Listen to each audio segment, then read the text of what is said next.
Well, welcome to the shop again. Show you the project that I'm working on. I have a planter box made out of cedar that my boys and I built yesterday in the blazing sun, beginning of May in the Chicagoland area.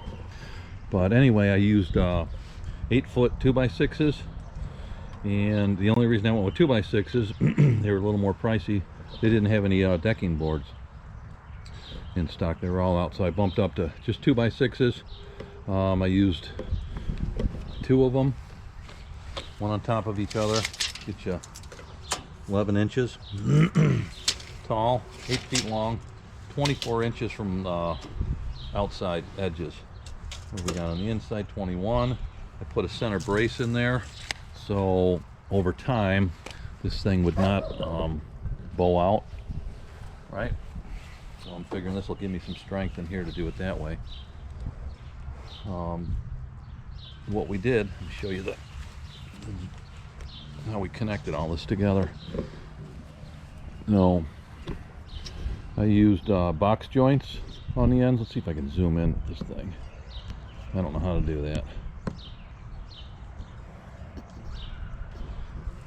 Anyway, let me take this camera off of this thing. Show you the box joints, how we did that, and then I'll show you the box joints, and then I'll show you how we did it with the jig that we made. Basically, it's like a dovetail, but it's just square. It's an easy joint to build, right? And that's going to give me strength because I'm getting ready to drill a hole through all of these and then pin it with a long lag screw, galvanized lag screw. So I got it clamped up. I mean, the joints are pretty tight. They're not, perfect by any means, but for us, me and my 2 boys, I think it came out okay. So he cut these on the sides, then on here I'll just I'll pin it here all the way down. That'll give it the strength that I'm looking for.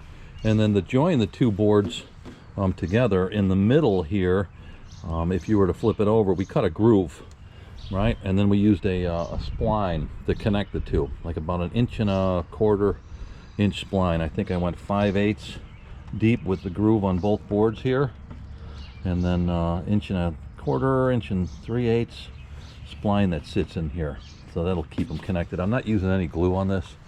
I don't think it's necessary. I'm just looking for strength, and hopefully we'll see this will hold together. I'll show you the one that was built quite a few years ago that I used just regular pine on,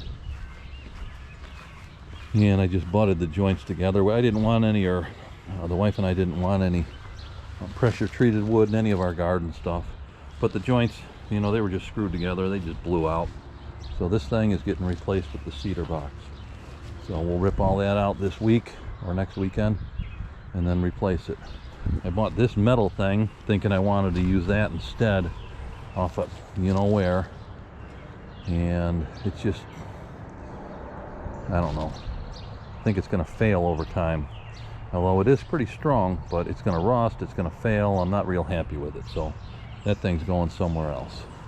But back to this, it looks pretty good. The cedar will fade after a while. It'll turn gray unless I were to stain it.